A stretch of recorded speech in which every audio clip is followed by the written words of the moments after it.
Ideology with Anira Shahzad. Pakistan کا جو ideological basis ہے جس کے اوپر اس ملک کو بنایا گیا، اس کو ریوائز کرتے رہنا اسپیشلی اس دور میں بہت ضروری ہے، کیونکہ یہ دور ہے ایک انفارمیشن ایکسپلوژن کا دور جس کو کہتے ہیں، اور میڈیا کا جو انفلکس ہے بلکہ آن سلاٹ ہے ہمارے دماغوں پہ، ہماری میموری کو ہر وقت، یعنی ہماری جو میموری اسٹوریج ہے وہ میڈیا کے انفلکس سے یعنی بھری رہتی ہے، سیچوریٹڈ رہتی ہے، اور اس اتنا زیادہ جو انفلکس ہے اس کے اندر ہمیں اپنی بیسک جو مورالٹیز ہیں، جو بیسک ہماری آئیڈیالوجیز ہیں، جو بیسک ہماری ورلڈ ویوز ہیں اور فریم ورک آف تھاٹ ہے، اس کو ریفائن کرنا، اس کو کلیئر کرنا، اس کو لائک سمجھنے میں جو ہے نا بڑی پرابلم ہوتی ہے، بیکاز جو الٹرنیٹ میڈیا ہے اس کے علاوہ جو اس کا انفلکس بہت زیادہ ہے۔ سو اسی لیے میں سمجھ رہی ہوں کہ آئیڈیالوجی کے اوپر بات بار بار کی جائے، ریپیٹ کی جائے، تاکہ جو انفلکس ہمارے پاس دوسرے ٹائپ کے میڈیا کا آ رہا ہے اس کے مقابلے میں کچھ نہ کچھ انفلکس جو ہے یہ آئیڈیالوجی کے اوپر بھی ہمارا بنتا رہے۔ سو یہ جو میں میپ آپ کے ساتھ شیئر کر رہی ہوں، یہ چودھری رحمت علی نے پرپوز کیا تھا 1933 میں، اور اس وقت انہوں نے یہ اس پورے جو خطہ جو گرین کلر میں آپ کو دکھائی دے رہا ہے، جو کہ مسلم میجورٹیز ایریاز تھے پورے انڈیا کے اندر، ان کا جو کلیکٹیو نام انہوں نے رکھا تھا وہ دینیا رکھا تھا، اور دینیا تھوڑا سا آپ کو نظر آ رہا ہے کہ انڈیا سے قریب ترین ایک نام ہے، لیکن اس کا میننگ جو ہے وہ ٹوٹلی مطلب انہوں نے الٹ دیا کہ انڈیا جو ہے وہ ایک ایسا خطہ تھا جو انڈینز کو یا ہندو لوگوں کو زیادہ ریپرزینٹ کرتا ہے یہ نام، اور دینیا ایک ایسا نام تھا جو دین کو اور بر صغیر پاک و ہند کے اندر رہنے والے مسلمانوں کو ریپرزینٹ کرتا تھا یہ نام۔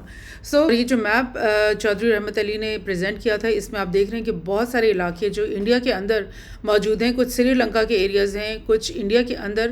وہ مسلم میجورٹی ایریاز ہیں، اور یہ تقریباً میں آپ کو بتاتی ہوں کون سے پروونسز اس کے اندر آ رہے ہیں۔ یہ کریلا، کرناٹکا یہاں پر، اور یہ مہاراشٹر، مدھیہ پردیش، ادھر کے کچھ علاقے جن کو انہوں نے عثمانستان کے نام سے یہاں پر پریزنٹ کیا، اور مختلف اور ایریاز جہاں پر انہوں نے دیکھا کہ مسلم میجورٹی، اور پنجاب جو پورا کا پورا ہے اس کو جو ہے مسلم میجورٹی انہوں نے اس میں صرف ابھی جو موجودہ بنگلہ دیش ہے وہ شامل نہیں تھا، بلکہ پورا بنگال اس میں شامل تھا، اور اس کے علاوہ اس کے اندر یہ پورے جو 7 سسٹرز، میزورام، منی پور وغیرہ، جو یہ اوپر کو آندھرا پردیش اور یہ سارے جو بنگلہ دیش کے پیچھے 7 سسٹرز ہیں ان کو بھی انہوں نے شامل کیا تھا۔ تو پھر ہوا کیا، کیوں قائد اعظم جو ہے ایک بھرپور پاکستان حاصل نہیں کر سکے، یا ایک بھرپور دینیا کیوں نہیں حاصل کر سکے؟ کیونکہ جب ہندوؤں اور برٹش اور مسلمانوں کے بیچ میں پارٹیشن کی ایگریمنٹ ہوئی تھی تو اس کے اندر ایک انسٹرومنٹ آف اسیشن رکھا گیا تھا، جس میں بہت سارے جو پرنسلی اسٹیٹس ہیں، یہ جو مسلم میجورٹی کے اسٹیٹس یہاں کے اندر آ رہے ہیں،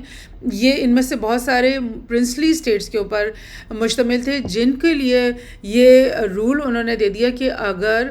کوئی بھی پرنسلی اسٹیٹ جو ہے مسلم میجورٹی ہوگا اور اس کا بارڈر مین لینڈ پاکستان کے ساتھ مل رہا ہوگا، جو مین لینڈ میں 2 مین لینڈز تھے، ایک تو پاکستان یہ جو ویسٹ میں ہے، اور دوسرا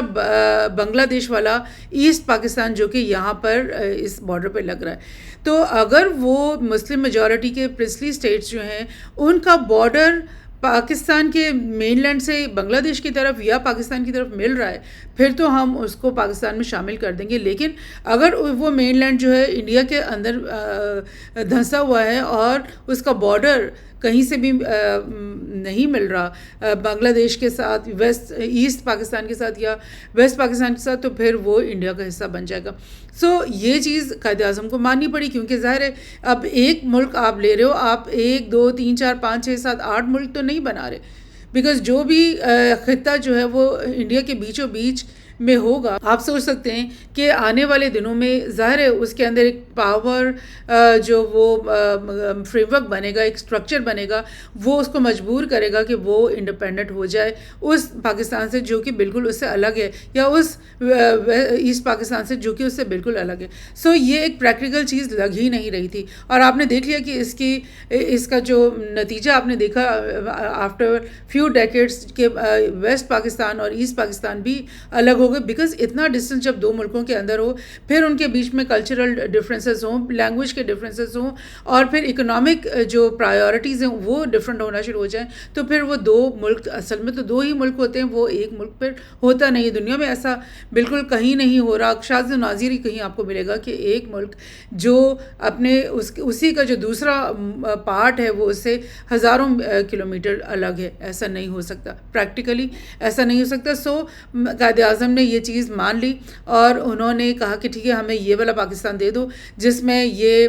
پورا پنجاب بھی اس وقت اس کے اندر شامل ہونا تھا. کشمیر کا پرنسلی اسٹیٹ آٹومیٹکلی اس سیشن کی وجہ سے, انسٹرومنٹ کی وجہ سے اس میں شامل ہونا تھا, بیکاز وہ ایک مسلم میجورٹی بھی تھا, اور وہ اس کا بارڈر پورا کا پورا پاکستان سے ملتا تھا. So this was very clear in the mind of the Quaid. But what did they do, ایک اور نقشے سے ہم اس کو دیکھ لیتے ہیں کہ یہ جو بنگستان تھا, اس میں سے بنگال کو جو ایسٹ بنگال ہے اس کو پارٹیشن سے پہلے انہوں نے الگ کر دیا, یعنی کہ بنگلہ دیش کے دو حصے انہوں نے پہلے ہی کر دیا, یعنی بنگال کے دو حصے انہوں نے پہلے ہی کر دیے, اور وہ جو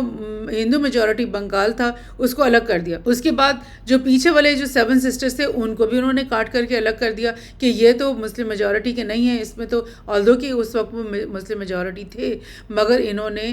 اس کو نہیں مانا اور ان اسٹیٹس کو بھی الگ کر دیا. پھر انہوں نے پنجاب کو جو ہے وہ الگ کر دیا, اس کے بھی 2 ٹکڑے کر دیے, اور انہوں نے کہا کہ یہ جو سکھ میجورٹی پنجاب ہے یہ ہم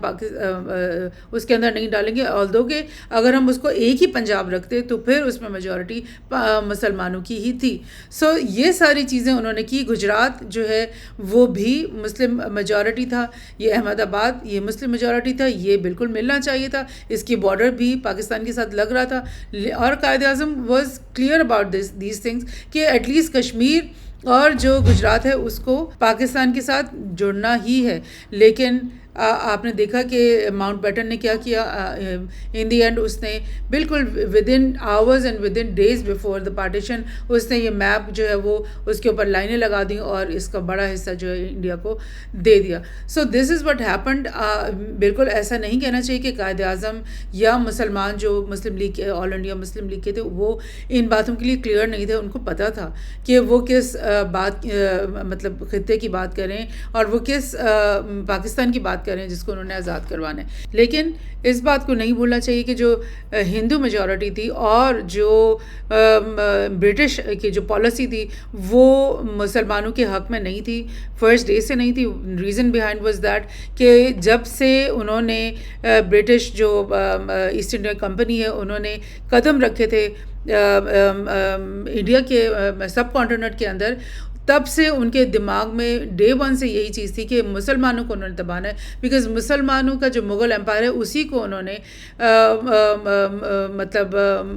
ختم کیا تھا, اور اسی کی جگہ انہوں نے یہ حکومت اپنی بنائی تھی اس خطے کے اندر. اور انہیں ڈر تھا کہ مسلمان اگر متحد ہو جائیں یا مسلمان دوبارہ سے اسٹرانگ ہو جائیں اور اپنے دین کے اوپر کھڑے ہو جائیں تو پھر دوبارہ سے وہ ایک بہت ہی بڑی فورس بن جائیں گے. اور وہ سمجھتے تھے کہ انڈیا کہ جو ہندو میجورٹی ہے وہ ایک ڈوسائل ہے ان کے لیے, اور اس کو ان کو امپاور کرنا چاہیے اور مسلمانوں کو دبا کے رکھنا چاہیے. اور یہی پالیسی انہوں نے مستقل رکھی رہی جب تک وہ یہاں پہ رہے, اور اسی وجہ سے انہوں نے پاکستان کو چھوٹا سے چھوٹا کرنے کا اور ٹکڑے سے ٹکڑے کرنے کا منصوبہ بنائے رکھا, اور انہوں نے دھوکہ دیا. مسلم لیگ کو انہوں نے دھوکہ دیا اور قائد اعظم کو انہوں نے دھوکہ دیا. اور اس پوری اسٹرگل میں اگر قائد اعظم کے ساتھ یہ دھوکہ ہوا ہے یا مسلمانوں کے ساتھ یہ دھوکہ ہوا تو یہ اس کا ایک بلیم گیم جو ہے قائد اعظم پہ نہیں پڑتی کہ انہوں نے جان بوجھ کر یہ ان کو رکھ کر دے دیا ٹرے میں. ایسا نہیں ہوا, بلکہ بلکہ یہ ہم سب سے یہ خطے جو ہیں چھینے گئے ہیں. اور کشمیر کا تو آپ کو پتہ ہے کہ آج تک ہم اس کے لیے اس کی اسٹرگل میں ان کے ساتھ کشمیری بہن بھائیوں کے ساتھ کھڑے ہوئے ہیں، کیونکہ ہمیں پتہ ہے کہ یہ کشمیر پارٹیشن پلان کے مطابق اور انسٹرومنٹ آف سیشن کے مطابق پاکستان کا حصہ بننا تھا.